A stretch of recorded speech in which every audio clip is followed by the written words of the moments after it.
It's easier to roll something downhill than to push it up a slope. As a personal trainer, it's part of my job to tell people what they need to do to get or stay in shape, how to work out and how often, what to eat, which morning and evening routines to follow. But here's the thing, that's not really what most people need. Yes, it helps to know exactly how to optimize your diet and workouts, but the truth is, simply moving more and eating less junk food is good enough to be in decent shape. It's just that most people have trouble doing that.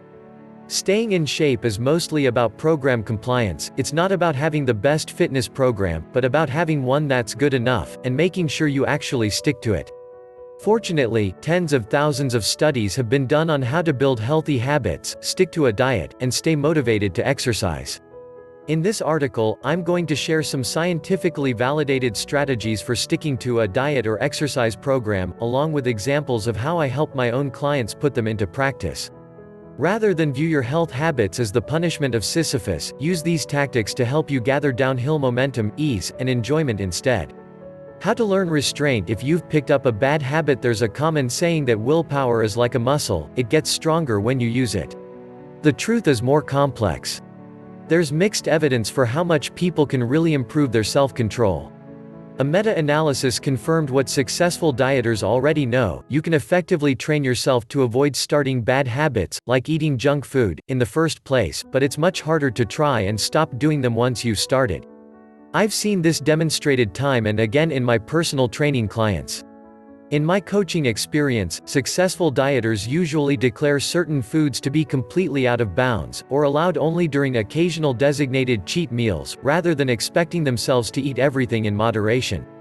One example is particularly notable. I had a client who ate fast food for lunch every weekday. He initially wanted me to help him limit consumption to 2 slices of pizza or 1 hamburger, and no fries each day. He was resistant to the idea of giving up his lunch habit, but I convinced him to eat salad for lunch most days, limiting pizza and burgers only to lunch on Fridays and dinner on Sundays. After a year of no progress, this one change was enough that he started losing 2 pounds a week. Don't resist temptation, avoid it. Saying no to a tempting bad habit might seem like a simple matter of self-control. But it turns out that people with high self-control may not necessarily be better at resisting temptation. They might just experience it less often in the first place. A series of 3 studies in Germany found that individuals who scored high in the personality trait of self-control actually performed worse at tasks which tested their willpower via several different methods. The researchers concluded that people with high trait self-control engage in less frequent impulse inhibition in their daily routines. In other words, they're not better at resisting temptation, but they experience temptation less often. Avoiding temptation usually requires changing your environment or your daily routine. Everyone can benefit from simple practices, like not keeping junk food in their home. But you may need to take a deeper look at where you experience temptation. One client of mine was trying to build the habit of eating salads for lunch, but she kept caving and ordering dessert after her salad. In her case, the fix was to change her lunch location to a healthy restaurant that didn't have any desserts she liked. In another case, a client of mine kept drinking beer when he was out with his friends. For him, the solution was to volunteer as designated driver. That way, he was forced to not drink, and his friends switched from urging him to drink to making sure he didn't. Treat willpower as an unlimited resource. Until recently, the leading theory about willpower or self-control was something called ego depletion. Ego depletion portrays willpower as something like the stamina bar in a video game. It goes down when you use it, and you replenish it by resting or consuming food and beverages. According to Roy Baumeister, the man behind the theory, a program of laboratory studies suggests that self-control depends on a limited resource, akin to energy or strength. Acts of self-control and, more generally, of choice and volition deplete this resource, thereby impairing the self's ability to function. These effects appear after seemingly minor exertions because the self tries to conserve its remaining resources after any depletion. Rest and positive affect help restore the self's resources. In one of Dr. Baumeister's early experiments, subjects who had to resist the temptation of eating chocolate subsequently performed worse on a puzzle-solving task. The experiment induced ego depletion via a different type of task than the one being used to measure self-control.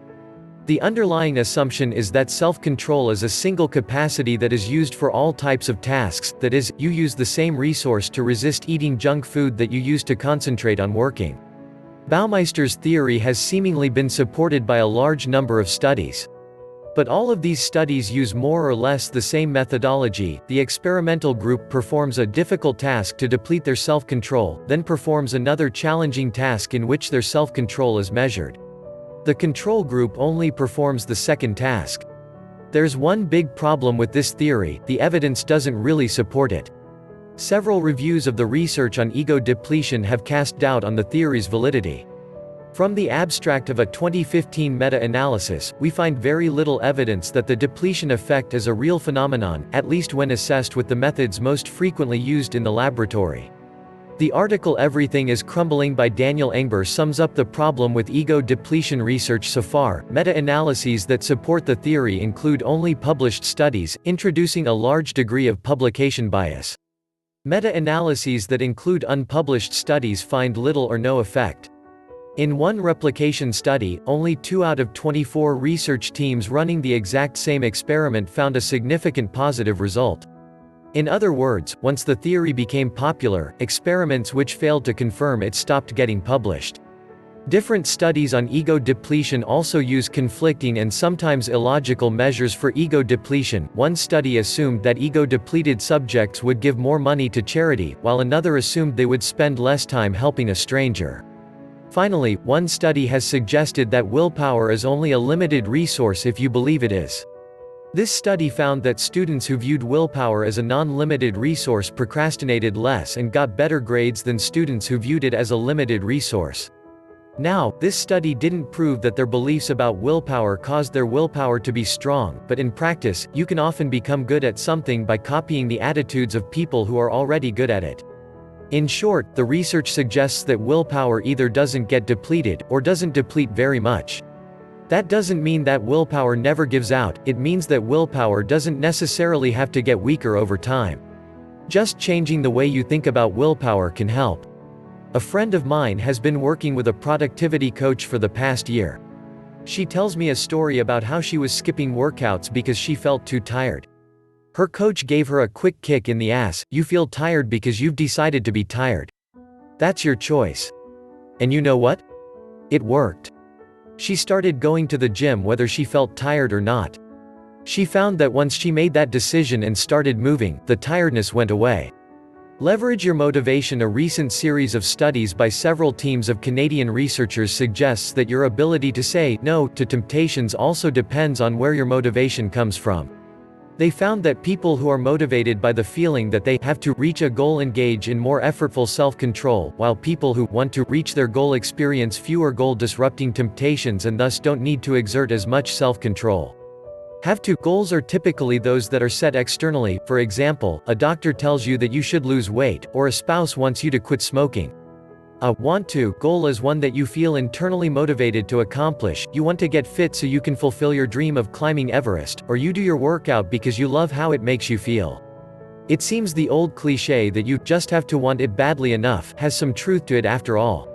You can develop want to motivation over time by changing your self-talk about your goals. Tell yourself that you want to follow healthy habits, rather than that you need to, and over time it becomes true. Use cognitive dissonance to build intrinsic motivation. You've probably heard of cognitive dissonance, but if not, here's the quick summary. People try to keep all of their beliefs and actions consistent with each other. We become uncomfortable when our beliefs and our actions are inconsistent with each other. We tend to try to lower our stress by bringing them into alignment. Research has largely upheld the view that extrinsic motivators, like financial rewards, are less motivating in the long run. Intrinsic motivators, valuing an activity for its own sake, rather than for any external rewards, are better for staying motivated in the long term. One meta-analysis of motivational studies, not all of them health-related, found that tangible incentives can even sometimes reduce intrinsic motivation slightly, while verbal praise tends to increase it.